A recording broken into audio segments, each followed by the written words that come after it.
Good morning, ladies and gentlemen. My name is Esther Jin, and welcome back to Channel 3 News here in Jackson, Mississippi. Today calls for some heavy rain, so for everyone leaving the house today, be sure to bring an umbrella with you. Today we have some very interesting news regarding the hot topic book called Help, recently released in August. Help, published anonymously, has caused quite the stir within our community. The book is about the life of colored maids and their experiences as a maid.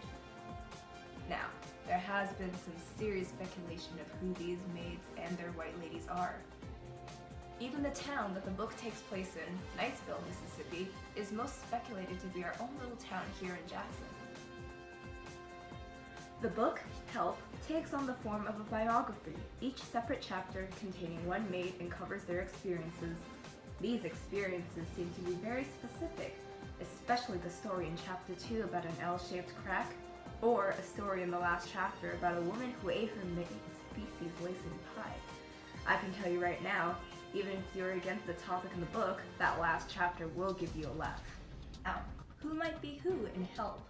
We have several reports from one of the most famous ladies in the area, Miss Hilly Holbrook.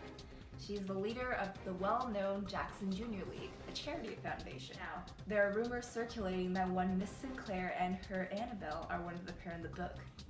Another pair may be Miss Lou Ann and her Luvinia. Who knows? Maybe even Miss Holbrook herself is in one of these chapters. Regarding the identities of the ladies mentioned in Help, there are several rumors about one particularly famous maid, Minnie Jackson, being the speaker in the final chapter. Why, you may ask? Minnie Jackson is widely known for her famous pies, and that pie in the final chapter is a big clue. It also wouldn't be characteristically uncommon for Minnie Jackson to pull such a horrible prank on whoever her poor white lady was. Who do you think ate that pie? Because of some of the outrageous claims made in the book, black maids are being fired left and right here in Jackson.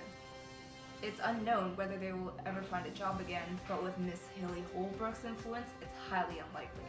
Because of this, many of our black women here in Jackson will be found jobs. An even bigger mystery surrounding this book is, who is the author? Although it is published anonymously, it couldn't be just anyone. There are rumors that it could have been the collective effort of the black maids themselves who gave testimonies in the book. However, would any self-respecting publishing company publish this book if that were the case? Then, what kind of crazy white person would write about such a controversial topic?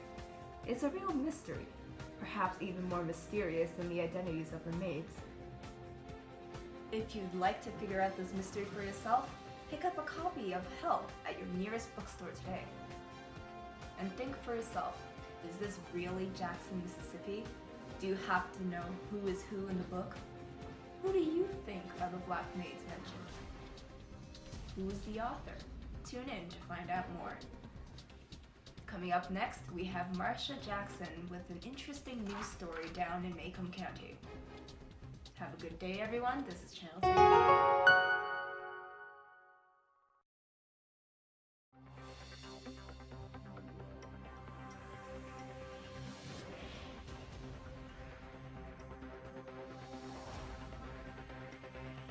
Thanks, Jen.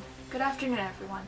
My name is Marsha Jackson, and today we have a very interesting story, brought to you right here in Alabama by Channel 3 News. Our news crew is broadcasting live outside the Macomb Courthouse in Macomb, Alabama. Local Macomb resident, Mr. Tom Robinson, a 25-year-old husband and father and laborer at Mr. Link Diaz's cotton field, was accused of sexually assaulting the daughter of Mr. Bob Ewell, Miss Mayella Ewell, earlier this year. This is not the first time Mr. Robinson has had a confrontation with the police, as 2 years ago he received 30 days in jail for disorderly conduct. The court proceedings don't begin for another hour, yet as you can see, people are already swarming the area outside the building. We've got people taking residence up under trees, taking up every space available to them, while waiting for the trial to begin. The lawyer assigned to work Mr. Robinson's case is Mr. Atticus Finch. He is a widowed father of 2 children and a prominent lawyer in the state of Alabama. When interviewed, most townsfolk describe him as a very sympathetic and understanding lawyer, and he is well respected among his peers. His neighbor is quoted as saying, "He recognizes that people have both good and bad qualities, and he is determined to admire the good, while understanding and forgiving the bad." Justice Judge Taylor will be responsible for handling the case, and the prosecutor will be Mr. Gilmer. We asked Mr. Robinson's employer, Mr. Link Diaz, for a comment regarding the case against his employee. He said, "Tom was a very reliable and hard-working man. That boy's so gentle he wouldn't harm a butterfly. I'd hate to lose his work to this case, but I suppose we'll see where the trial goes. I feel sorry for the lawyer, though. He took a case he knew he couldn't win, and it could destroy his career." Owner of the local paper, the Macomb Tribune, Mr. B.B. Underwood comments, "I think it's shameful for Mr. Ewell to accuse a man everyone knows full well of sexual assault when he is incapable of it due to a physical handicap." We tried to get a comment from Mr. Bob Ewell regarding these claims, however he declined to speak with us. Our on-scene reporters have just notified us that Mr. Robinson and his lawyer Atticus Finch have just entered the building and the jury has been seated. Public opinion on this case is mixed. Folks are unsure of what to think. The air is filled with dread as well as anticipation. The verdict for this case seems to sway towards a guilty one. Our reporters asked locals what they thought of the case. Some think they know what the outcome will be, but others are hopeful for different results. The final verdict for this trial could be a turning point in the history of this small town. Our reporters are on standby, ready to bring you any updates on this exhilarating case. We now cut to tonight's broadcast, an exclusive interview with one of the most famous authors of the 16th century. Stay tuned to find out who they are.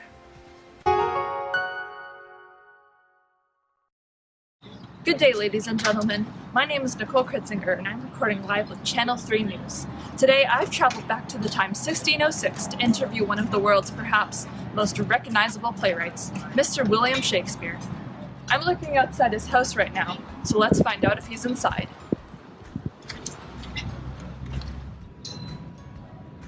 The man I'm interviewing today is no stranger to literature. Mr. William Shakespeare has allegedly written over 40 plays in his time. What a shock! Some of the plays he's written are Hamlet, Romeo and Juliet, and Macbeth. Look, there he is now.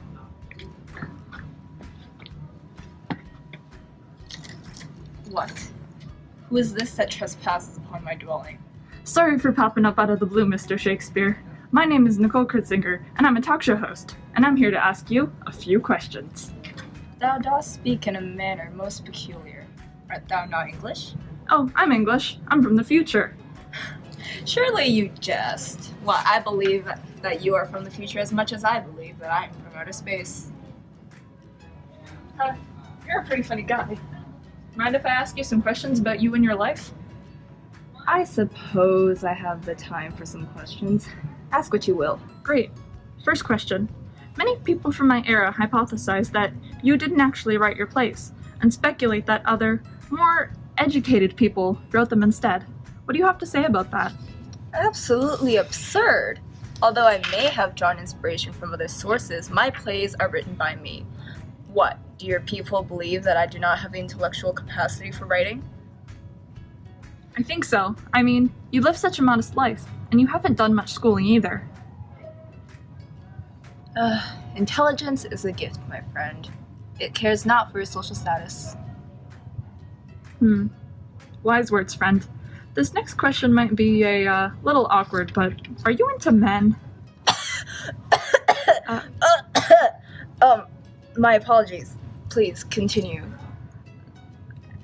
After deep analysis on a certain sonnet 20, the author appears to be talking rather lovingly towards a certain young male. Many people have hypothesized that this carries a deeper meaning. Would you care to tell me? I will neither confirm nor deny my possible attraction towards males of our species. It is a matter of privacy on my part. Don't be shy. I will leave my sexuality up to the interpretation of your people, future or no. Well, that's not very fun. Anyway, seems like you're working on a new play. What's it about? This play does not yet have a name. I have based it upon the tale of the great King of Scotland, the great Macbeth. However, I have added my own elements of differentiation with the added characters of three witches per se, as well as other melodramatic themes. Oh yeah, The Witches. I've read Macbeth. It was pretty good. That complimentest me greatly. I think your company built a theater. I believe it's called The Globe. What's that like running a successful business? The Globe is my pride and joy, as well as writing out the plays to be performed. I too have had the privilege of acting out some of my characters. If that building were to be destroyed, I would rather have myself be hanged.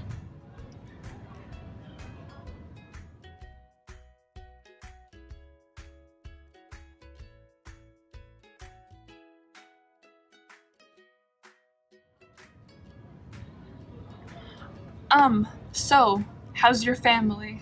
My family? They are fine. Well, besides my son, who hath transcended fine. In fact, it has been almost 10 years ere this day that he hath passed the gates of heaven.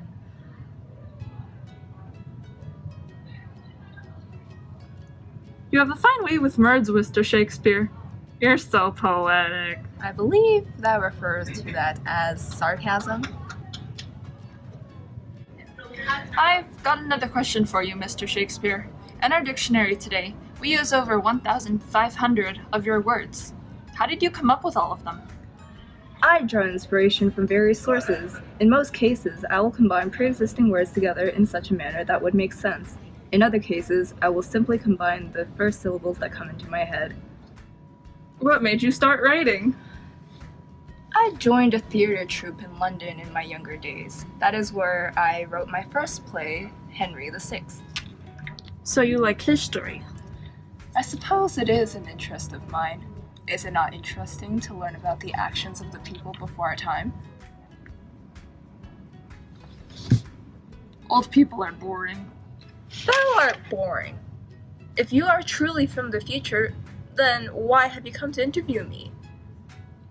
Well, would you look at the time? I've got to skedaddle. Before I go, I got one more question for you. Do you have any advice for aspiring playwrights? My suggestion would be just write. Let thy words flow from thy consciousness onto the paper.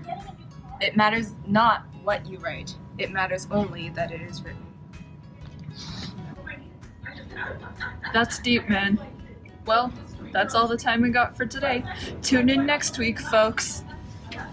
Wait, who is it that thou art speaking to?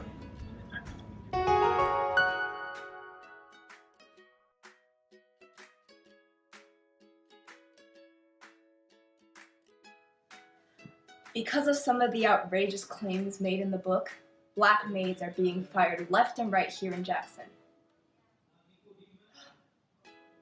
Grandparents. Stay tuned to find out who they are. Okay. My suggestion was... What? Who is this that trespasses upon my dwelling? The chats of Shakespeare writing. Nothing. Writing nothing. I'm just gonna air write. Like, Let thy words flow through thy conscience and onto the air. A new play. What's it about? This play does not yet have a name. I have based it upon the tale of This play does not yet have a name. I have based it upon the tale of the great King of Scotland, the great Macbeth. Oh yeah, I read Macbeth. It was pretty good. Now complimentest me greatly. I forgot all my lines. Holy. Oh, Mr. Gross, please contact the main office. Mr. Gross, please contact the main office. Thank you.